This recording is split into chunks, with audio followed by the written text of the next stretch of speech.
베드로는 주님을 사랑했어요. 요한이 주님이시다 하는 이야기에 베드로는 바다로 첨벙 뛰어들었어요. 여종 앞에서, 숯불 앞에서 사람들이 두려워서 무서워서 부인하기는 했지만 베드로는 여전히 주님을 사랑하고 있었습니다. 그걸 주님 아셨어요. 그래서 이 빈그물의 현장에 새벽에 찾아오신 거예요. 그 사랑을 확인하신 예수님께서 뭘 주세요? 내 어린 양을 먹이라. 사명을 주시는 거예요. 여러분, 갑자기 사명을 주시나요?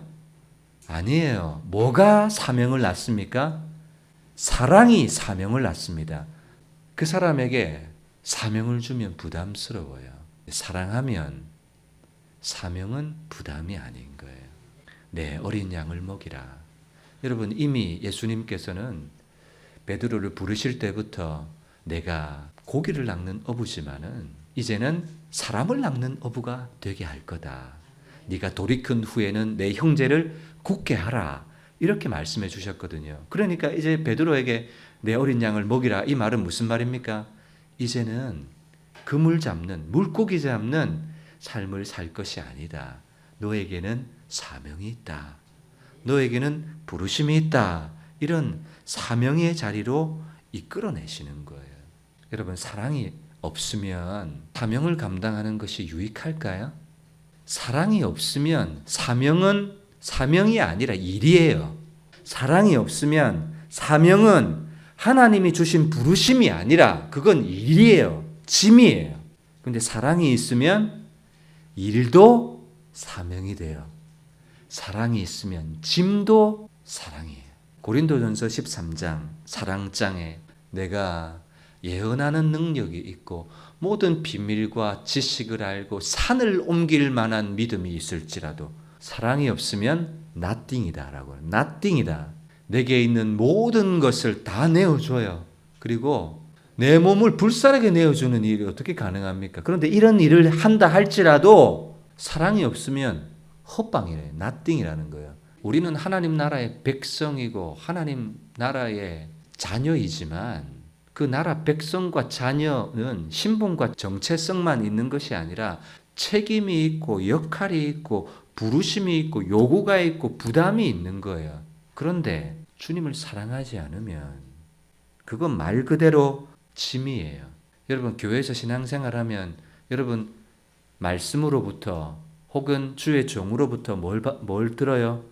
요구를 들어요. 부담을 들어요. 근데 그것이 주님을 사랑하면 그건 요구나 부담이나 짐이 아니라 자연스러운 거예요. 당연한 거예요. 부모가 자녀를 사랑합니다. 그죠? 야, 내가 이렇게 너희를 사랑했다. 충분하다. 이런 부모가 있습니까?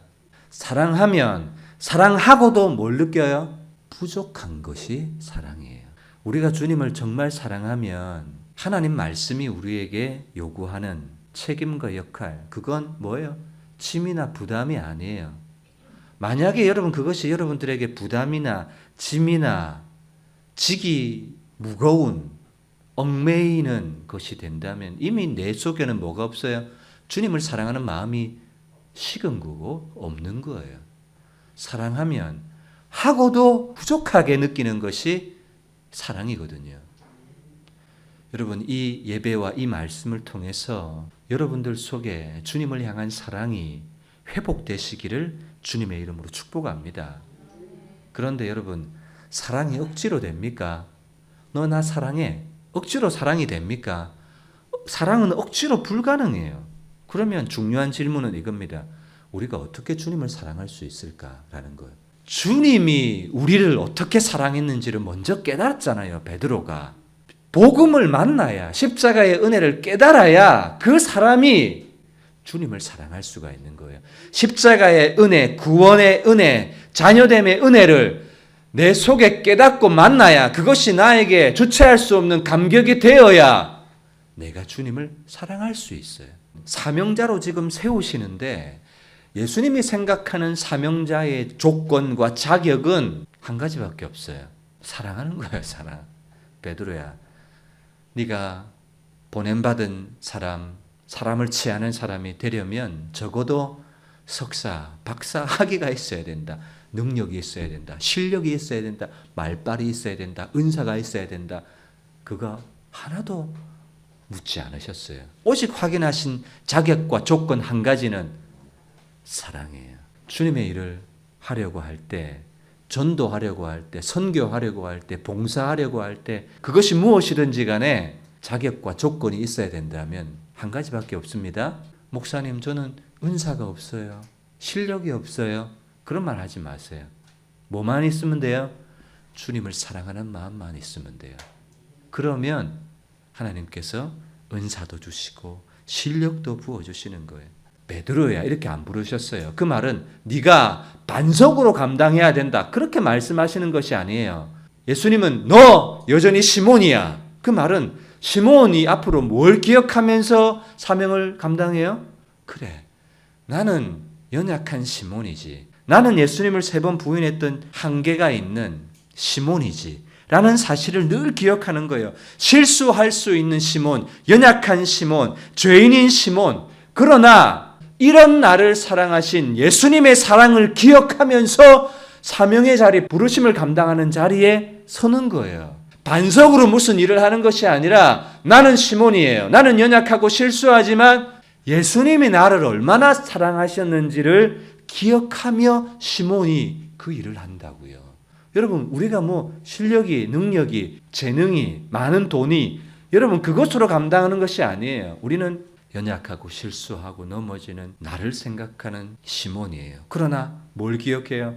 이런 나를 사랑하신 예수님의 그 큰 사랑을 가득 채워서 그것으로 주님의 일을 한다는 것이죠. 교회를 섬기다 보면 체면 때문에 해야지. 여러분, 그게 아니라 모든 근거는 뭐 때문에 하는 거예요? 주님을 사랑하기 때문에 하는 거예요. 주님을 사랑하기 때문에 다 그것이 동기가 되어서 해야지. 여러분, 인간적인 것이 동기가 되면 안 됩니다. 모든 것의 동기는 내가 주님을 사랑하기 때문에 하는 이 사랑이 동기가 되어야 됩니다. 요한계시록 2장에 보면 예배속 교회가 나옵니다. 이 교회는 예수님을 위해서 수고하고 인내하고 내가 참고 내 이름을 위해서 견디고 게으르지 않은 것을 칭찬했어. 예배석 교회. 그러나 책망할 것이 하나 있다. 너의 처음 사랑을 버렸느니라. 사랑을 버렸다는 거, 사랑을 버리고도 교회일 수 있을까요? 사랑을 버리고도 성도일 수 있을까요? 사랑을 버리고도 그 상태로 괜찮을까요? 그러므로 어디서 떨어졌는지를 생각하고 회개하여 처음 행위를 가지라. 만일 그리하지 아니하고 회개하지 아니하면 그래도 괜찮다. 그냥 있어라. 그게 아니라는 거예요. 사랑이 없고 사랑에서 멀어지고 떨어졌던 것은 그냥 사소한 약점 하나가 아니라 심각한 문제고 결격 사유라는 거예요. 내게 가서 내 촛대를 그 자리에서 옮기리라. 교회를 그 자리에서 뽑아버리겠다는 거예요. 그러니까 사랑이 없다는 것은 무슨 문제예요? 심각하고 아주 결정적인 문제라는 거지. 없이도 그냥 신앙생활 해라. 없이도 그냥 괜찮다야. 할 수 없다야. 그게 아니라는 거예요. 무슨 말인지 압니까? 예수님을 사랑하는 마음이 떨어졌다. 없어졌다. 멀어졌다. 그건 심각하다는 거예요.